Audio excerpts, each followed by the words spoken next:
Quando os judeus pediam um sinal, Jesus referiu-se ao sinal de Jonas, 12:39-41, não à sua parousia. A pergunta mais específica de seus discípulos foi parcialmente respondida pelos versículos 4-28, com uma resposta mais completa nos versículos 32 e 35. 3. T.F. Glasson, The Ensign of the Son of Man, o símbolo do Filho do Homem, oferece a melhor explicação. Ele aponta que a cuidadosa comparação dos versículos 30 e 31 com os paralelos sinóticos mostra que Mateus acrescentou a menção a sinal e trombeta, mas semeion, sinal, em geral quer dizer emblema ou estandarte na literatura grega pagã e na Septuaginta, e estandarte e trombeta são ambos regularmente associados com a reunião escatológica do povo de Deus. Versículo 31, Isaías 11:12, 18:3, 27:13, 49:22, Jeremias 4:21, 6:1, 51:27. Portanto, semeiam tem dois sentidos diferentes neste capítulo, fenômeno bastante comum no Novo Testamento, da perspectiva teológica.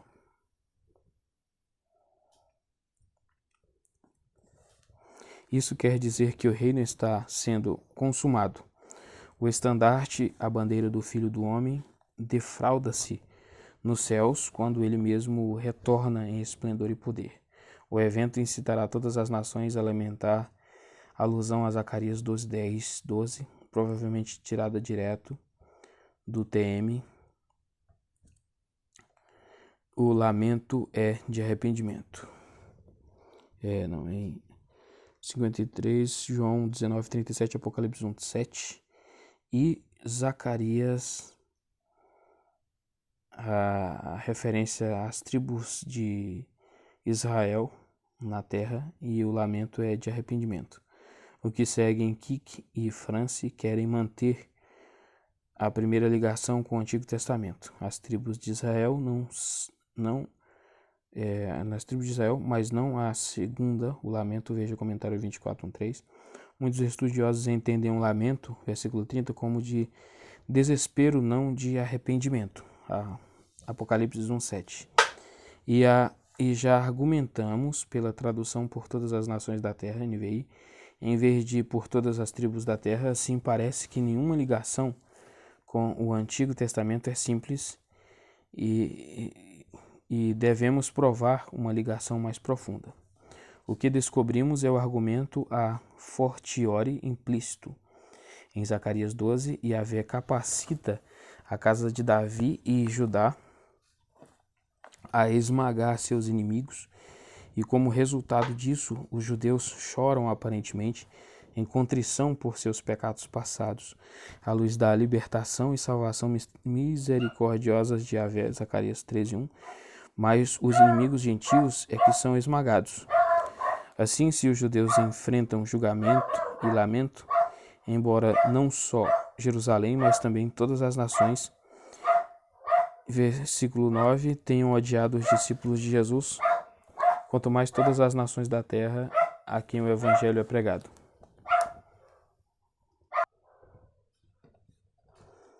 Também lamentam na parousia, quando as oportunidades perdidas e a perseguição de Jesus por meio da perseguição de seus discípulos são vistas como realmente são. A alusão seguinte, no versículo 30, é Daniel 7, 13 e 14. Alguns objetam que, uma vez que na visão de Daniel alguém semelhante a um filho de homem aproxima-se do trono do ancião de dias e não desce à terra, o versículo 30 e paralelos não pode estar falando sobre a parousia que exige a descida à terra. A objeção não compreende o ponto. Em Daniel, alguém semelhante a um filho do homem aproxima-se de Deus para receber toda a autoridade, glória e poder soberanos, um domínio eterno que não acabará. Na estrutura da escatologia do Novo Testamento, podemos imaginar Jesus, o Filho do Homem, recebendo o reino por intermédio de sua ressurreição e ascensão, sua vindicação divina, de modo que agora toda a autoridade é dele. Contudo, é igualmente possível pensar direto, imediato, incontestado e universal. A menos que se pense na localização do ancião de dias, em algum sentido físico e espacial, é difícil imaginar por que a aproximação de Cristo de Deus Pai para receber o reino não pode ser combinada com seu retorno à terra para estabelecer o reino consumado. Essa interpretação combina bem com esse vívido contexto. O Filho do Homem, cujo estandarte foi desfraudado, vem sobre as nuvens do céu. É duvidoso se deve-se extrair distinções contundentes entre essa expressão e nas nuvens do céu, Marcos 3,26, ou com meta, as nuvens do céu. Nuvens simbolizam a presença de Deus, veja comentário sobre 17,5, Emanuel, Deus conosco, vem com poder e grande glória. A última frase não só assegura que a vinda é testemunhada por todo o mundo inequivocamente clara, mas também alude a Isaías 11,10, as nações buscarão a raiz de Jessé, e o lugar de repouso dela será a glória. 31. O grande som de trombeta, Isaías 27,13, 1 Coríntios 15,52, 1 Tessalonicenses 4,16. É uma figura escatológica, veja o comentário sobre o versículo 30. Só com considerável dificuldade, o versículo 31 pode ser interpretado como se referindo às missões cristãs. Suas relações linguísticas naturais estão em 3,41 para os comentários sobre seus eleitos. Veja o comentário sobre 22,14. Os quatro ventos representam os 4 pontos cardeais, Ezequiel 37,9, Daniel 8,8. Os eleitos são reunidos de todos os outros, de uma a outra extremidade dos céus, de todo lugar sob o céu, uma vez que é a distância a que o evangelho do reino terá sido pregado. Embora o fato de que todas as nações se lamentarão, os eleitos, não obstante, são tirados dentre elas. 32-33. Essa lição, parabolê, no grego, né? Parabolê é parábola.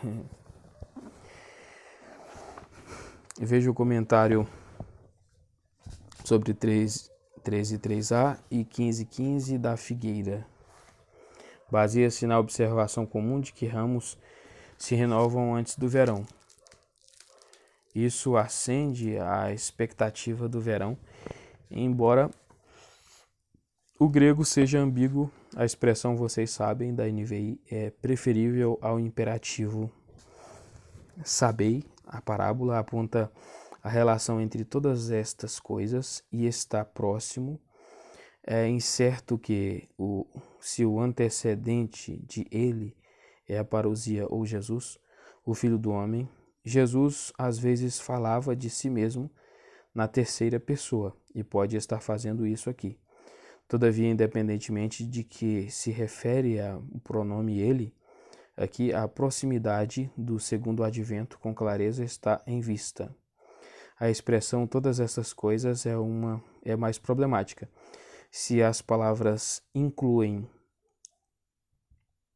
os sinais celestiais e a própria parousia, então os versículos 32 e 33 são ilógicos, porque nenhuma distinção entre todas estas coisas e está próximo poderia ser destruída. Por isso, muitos sugerem que os versículos 32 e 33 constituem uma parábola deslocada, mais uma vez transformando os escritores dos sinóticos em menos inteligentes que os críticos de 2000 anos depois. A maneira mais natural de entender todas estas coisas é vê-las referindo-se à tribulação dos versículos 4 e 28. Tribulação essa que vem sobre os cristãos durante todo o período entre a ascensão de Jesus e a parúcia. Tendo advertido seus discípulos sobre o curso dessa era, informando-os do ápice dela na parousia, nestes versículos, Jesus responde à parte da pergunta de seus discípulos que trata do tempo. Ele apresenta 2 pontos.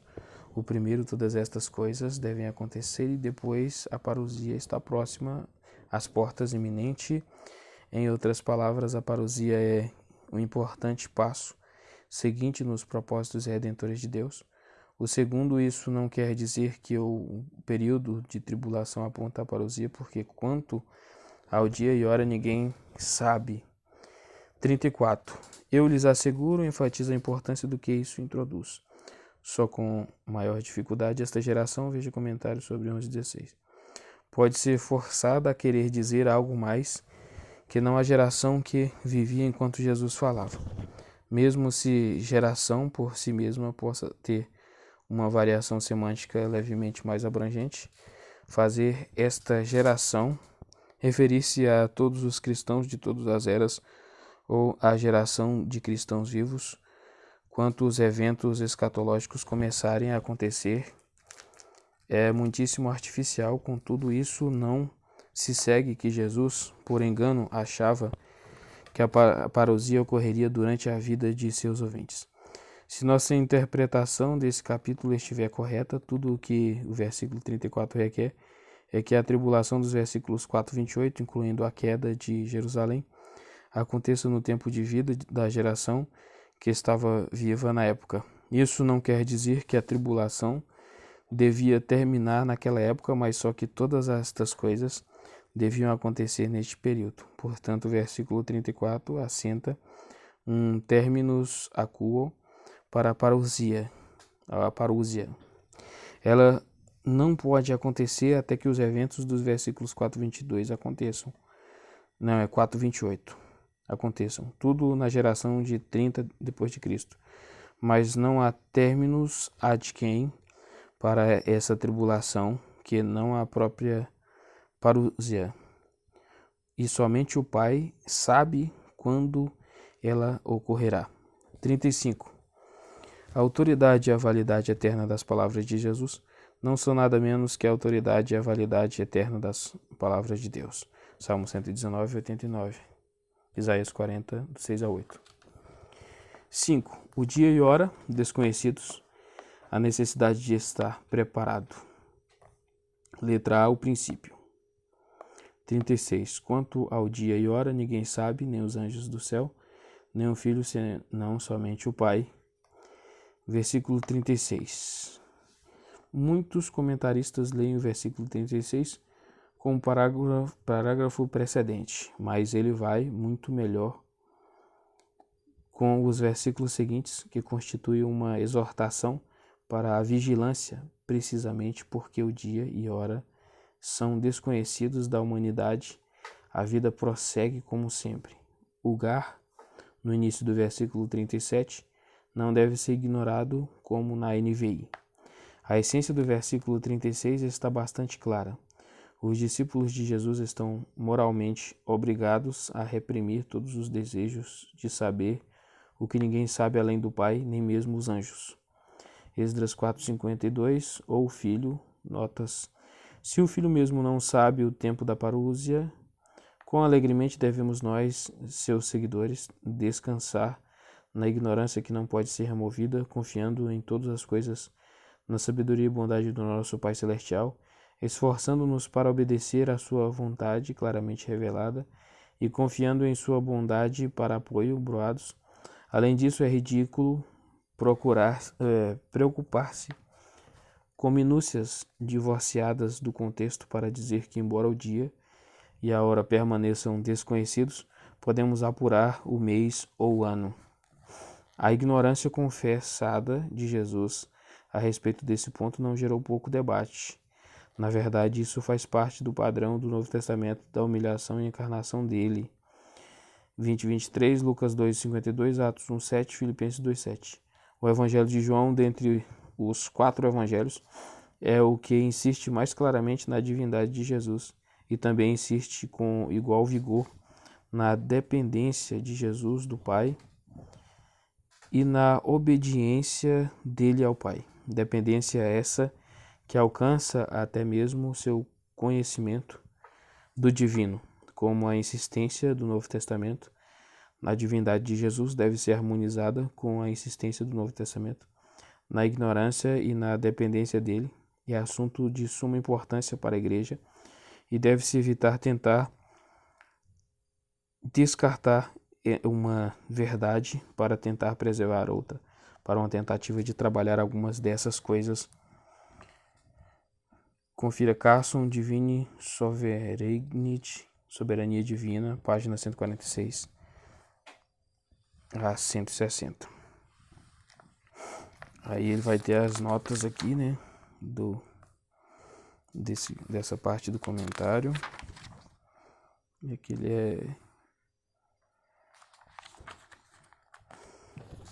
é notas por parte.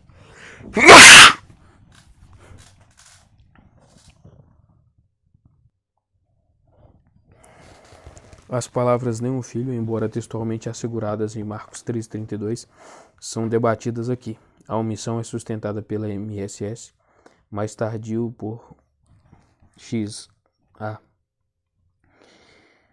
Essa omissão pode ter sido provocada pela dificuldade doutrinal representada pelas palavras, mas é levemente surpreendente em Marcos 13,32 não tenha sofrido distorção similar. Na verdade, pode-se argumentar que a omissão em Mateus é original e que as palavras foram acrescentadas pela assimilação de Marcos. O argumento mais convincente em favor de reter as palavras em Mateus é gramatical. A curiosa sugestão de Jeremias, Orações, página 37, de que nem o filho é uma adição posterior em Mateus e em Marcos, que deixa evidente as implicações de somente o pai, não só não tem justificativa textual, mas também é um desenvolvimento cristológico intrinsecamente improvável. Letra B, analogia com os dias de Noé. Então já vai para a crítica textual, né? É daqueles dias, nem o filho sabe, e está falando aqui que é acréscimo, né? Acréscimo. É um desenvolvimento cristológico intrinsecamente improvável, tá vendo? E fala quando que foi, né? Uma adição posterior a Mateus e Marcos que deixa evidentes implicações sobre o pai. Ele fala até quando foi acrescentado, o argumento mais convincente e tal. É isso aí. B, analogia com os dias de Noé, 24, 37 a 39, 37 ao 39. Embora o último esteja em um contexto diferente e tenha estrutura e linguagem bem diferentes, o Gar, pois, nos melhores MSS, elucidam mais o versículo 36, que a vinda do Filho do Homem acontece em um tempo desconhecido, só pode ser verdade de fato. A vida parece continuar bastante igual à de sempre, como no dia anterior ao dilúvio. As pessoas prosseguem com suas ocupações usuais. A despeito da tribulação, das perseguições e das revoltas, a vida continua, as pessoas comem, bebem, casam. Não há nenhum uso tipológico visível do dilúvio, como julgamento aqui, nem nenhuma menção ao pecado daquela geração. Contudo, a advertência de Jesus pode bem ter dado origem a 1 Pedro 3, 20 e 21. Jesus espera a vigilância incessante de seus seguidores, pois a culminação final da história humana virá repentinamente sobre a vida comum. Na condição humana, os padrões da tribulação maciças e da vida normal coexistem. Para o cristão, a primeira aponta para o fim e a última adverte em relação à sua imprevisibilidade. C. 2 homens no campo, 2 mulheres no moinho. 40 a 41. Essas duas vinhetas não enfatizam a separação contundente causada pela vinda do Filho do Homem, mas que a imprevisibilidade do evento. Rio Mateus, que é Mateus, grifo do autor. Mas a imprevisibilidade do evento, por meio da separação repentina, 2 homens estão trabalhando no campo, um deles é levado e outro deixado. 2 mulheres trabalham no moinho operado normalmente por 2 mulheres agachadas, uma de frente para a outra, com um mor entre elas, e alternadamente cada uma delas, uma após a outra, arrasta a pedra cerca 180 graus. Talvez as duas sejam irmãs, mãe e filha, ou duas escravas domésticas. Todavia, não importa quão próximo seja o relacionamento das duas, uma é levada e a outra deixada. Não está claro, nem é particularmente importante, se levada quer dizer levada em julgamento, embora o verbo levar embora difira do levado 40-41 ou levada para ser reunida com os eleitos. 6. Ensinamento por meio de parábolas, variações sobre vigilância 24-21. No caso é aqui o 24 do 42 ao 44, né? A relação exata entre os versículos 42 e 51 e Marcos 13, 33 e 37 é obscura e não foi satisfatoriamente explicada. Sobre a natureza da parábola, veja o comentário sobre 3:3a. Sobre a comparação de Lucas 12, 39 e 40, veja a discussão e quadro entre 19 e 1:2. Cada uma das 5 parábolas de 24, 42, 25 e 46 lida com algum aspecto da vigilância, mas a vigilância nem sempre é passiva. Obrigações e responsabilidades devem ser desempenhadas. A previsão e sabedoria são importantes. A vida responsável sob as diretrizes de Jesus é recompensada no fim. 42 a 44. A primeira parábola ensina a imprevisibilidade do retorno de Nosso Senhor, Kyrios, versículo 42. A expressão, que não só é idêntica a mestre na parábola seguinte, mas também estabelece a fundação para o clamor da igreja, vem Senhor, 1 Coríntios 16, 22. E a aceitação da igreja de chamar Jesus de Kyrios, o Senhor, título até aqui reservado ao seu uso religioso pelos judeus para Deus mesmo, 1 Coríntios 12, 3, Filipenses 4, 5, 2 Tessalonicenses 2, 2, Tiago 5, 7. Veja comentários sobre 8, 2. Talvez seja melhor entender gnosket não como um imperativo, mas como um indicativo. Vocês sabem, os discípulos conhecem o dono de uma casa que vigiaria se soubesse quando o ladrão viria. Assim, o ladrão não poderia entrar sobre o verbo, veja comentário sobre 6:19, desde que ninguém sabe a que horas ou durante que vigília o ladrão deve atacar, então é necessário vigilância constante. Assim vocês também precisam estar preparados, porque sob este aspecto, a imprevisibilidade de sua vinda, o Filho do Homem, veja comentário sobre 37 e 39, assemelha-se a um ladrão. B. Os dois servos, 24, 45 ao 51.